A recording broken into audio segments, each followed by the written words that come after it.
ओम श्री गणेशाय नमः।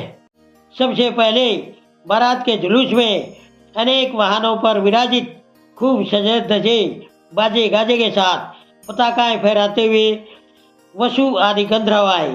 फिर मणिकरिवादी यक्ष, उसके बाद लगातार यमराज, वरुण, वायु, कुबेर, ईशान, देवराज, इंद्र, चंद्रमा, सूर्य, भृगु आदि मुनीश्वर तथा ब्रह्मा आए।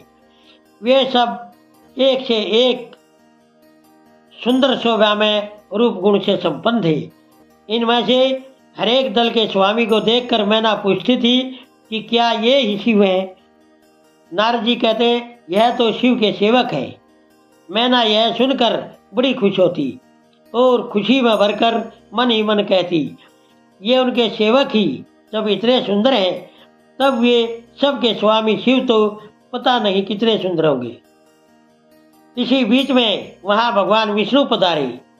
वे सभी शोभा से संपन्न, नूतन जलधारा के समान श्याम तथा 4 भुजाओं से संयुक्त थे।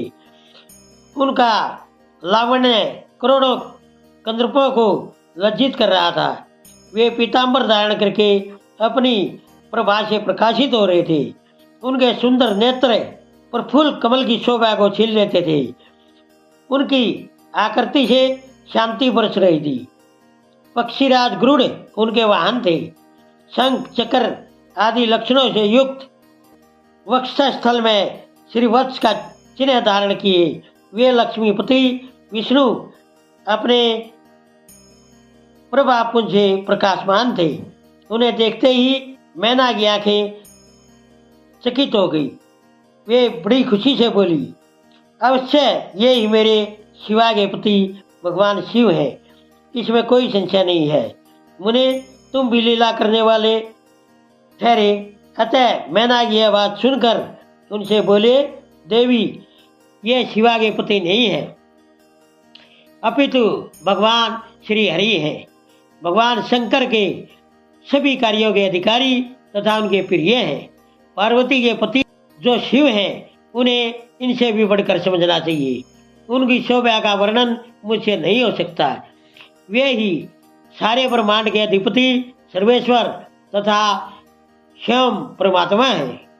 ब्रह्मा जी कहते हैं, नारद, तुम्हारी इस बात को सुनकर मैना ने उन शुभ लक्षणा उमा को महान धन वैभव से संपन्न सौभाग्यवती तथा तीनों कुलों के लिए सुखदायिनी माना। वे मुख पर खुशी लाकर दिल से अपने सर्वाधिक सौभाग्य का लगातार वर्णन करती हुई बोली। मैना ने कहा, इस समय मैं पार्वती को जन्म देने के कारण धन्य हो गई।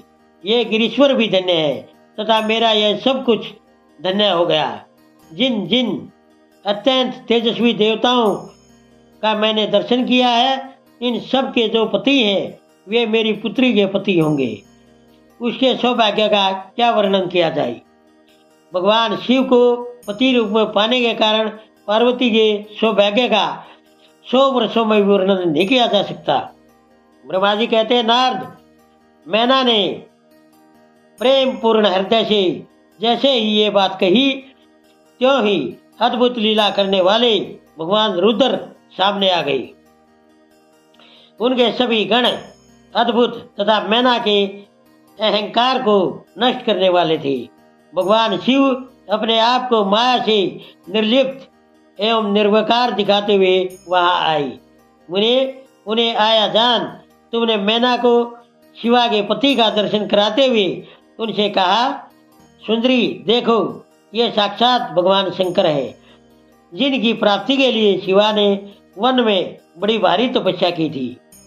तुम्हारे ऐसा कहने पर मैना ने बड़ी खुशी के साथ अद्भुत आकार वाले भगवान महेश्वर की ओर देखा।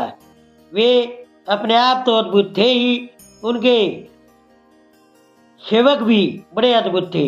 इतने में ही रुद्रदेव की परम अद्भुत सेना भी वहां आ पहुंची, जो भूत प्रेत आदि से संयुक्त तथा अनेक गणों से संपन्न थे। उनमें से कितने ही बौंडर का रूप धारण करके आए थे, कितने ही पताका की मरमर ध्वनि के बराबर शब्द करते थे। किन्हीं के मुख टेढ़े थे तो कोई अत्यंत क्रूप दिखाई देते थे। कुछ बड़े विकराल थे, किन्हीं का मुंह दाढ़ी मूछ से भरा हुआ था। कोई लंगड़े थे तो कोई अंधे, कोई दंड और पास धारण किए हुए थे तो किन्हीं के हाथों में मुदगर थे। कोई सींग, कोई डमरू और कोई गोमुख बजाते थे। गणों में से कितने के तो मुंह ही नहीं थे, कितनों के मुख पीठ की ओर लगे थे और भक्तों के अनेकों मुख थे। इसी तरह कोई बिना हाथ के थे, किन्हीं के हाथ उल्टे लग रहे थे और कितनों के बहुत से हाथ थे। वे विकृत आकार वाले अनेक प्रबल गण बड़े वीर और भयंकर थे, उनकी कोई संख्या नहीं थी। उन्हें तुमने उंगली द्वारा रुद्र गणों को दिखाते हुए मैना से कहा, वरानने तुम पहले भगवान शंभु के सेवकों को देखो, फिर उनका भी दर्शन करना। उन असंख्य भूत प्रेत आदि गणों को देखकर मैना तत्काल भय से दुखी हो गई। उन्हीं के बीच में भगवान शंकर भी थे, जो निर्गुण होते हुए भी परम गुणवान थे। वे वृषभ पर सवार थे, उनके 5 मुख थे और प्रत्येक मुख में 3-3 नेत्र। उनके सारे अंगों में विभूति लगी हुई थी, जो उनके लिए भूषण का काम करती थी। मस्तक पर जटाजूट और चंद्रमा का मुकुट, 10 हाथ और उनमें से एक में कपाल लिए, शरीर पर बाघंबर का दुपट्टा और हाथ में पिनाक एवं त्रिशूल, आंखें भयानक, आकृति विकराल और हाथी की खाल का वस्त्र। यह सब देख शिवा की माता बहुत डर गई, हैरान हो गई, दुखी होकर कांपने लगी और उनकी बुद्धि चकरा गई। उस अवस्था में तुमने अंगुली से दिखाते हुए उनसे कहा, ये ही है भगवान शिव। तुम्हारी यह बात सुनकर सती मैना दुख से भर गई और हवा के झोंके खाकर गिरी हुई लता के बराबर तुरंत जमीन पर गिर पड़ी। यह कैसा विकृत दृश्य है, मैं दुराग्रह में पड़कर ठगी गई। ये कहकर मैना उसी समय बेहोश हो गई। उसके बाद सखियों ने जब अनेक प्रकार के उपाय करके उनकी सेवा की, तब गिरिराज प्रिया मैना धीरे धीरे होश में आई। ओम नमः शिवाय। दोस्तों, सभी तरह की धार्मिक वीडियो देखने के लिए बने रहिए हमारे YouTube चैनल धार्मिक वाणी पर। धन्यवाद।